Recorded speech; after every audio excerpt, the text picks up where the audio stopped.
Does the Bible allow divorce in the case of adultery, even if the adulterer is broken and repentant and seeking reconciliation? I don't think so. I don't think the Bible allows divorce and remarriage ever while the spouse is living. That's my radical, crazy, conservative, narrow, hard-nosed, very needed view in our divorce-happy culture. Does the Bible allow divorce in the case of adultery, even if the adulterer is broken? Now, I suppose behind this question is Matthew 5:32 and Matthew 19:9. Those are the two exception clauses in the New Testament. If a man divorces a woman except for, and the Greek word is porneia, if a man divorces a woman except for porneia and marries another, he makes her commit adultery. So the question, this person, I assume, is taking the except clause. It's sometimes translated except for unchastity, except for immorality. Porneia means most naturally fornication, which is why I have this bizarre interpretation that very few people follow, that it relates to fornication, that is, sex prior to marriage.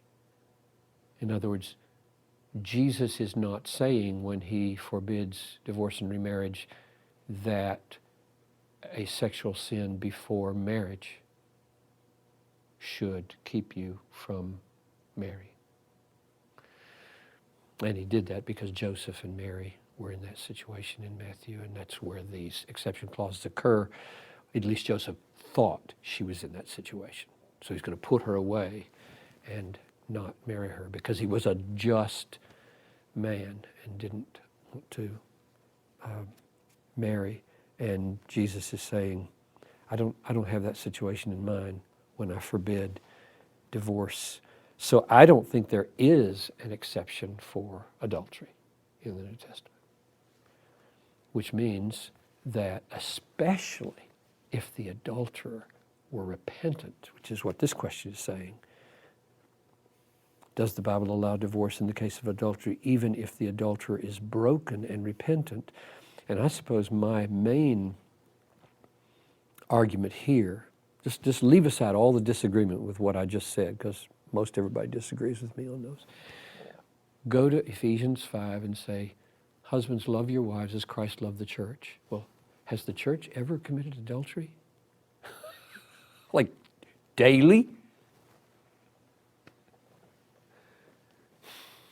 So how a Christian husband can say to a penitent adultery committing wife, a penitent, you did it, and that breaks it, and it's over, and so I'm going to officialize it at the court.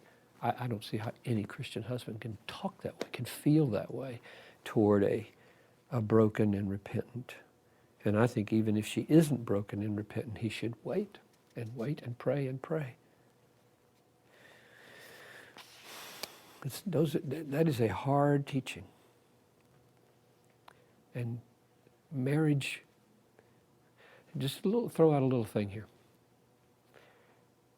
I read a book one time by Jeffrey Bromley called God and Marriage, about 120 pages. God and Marriage.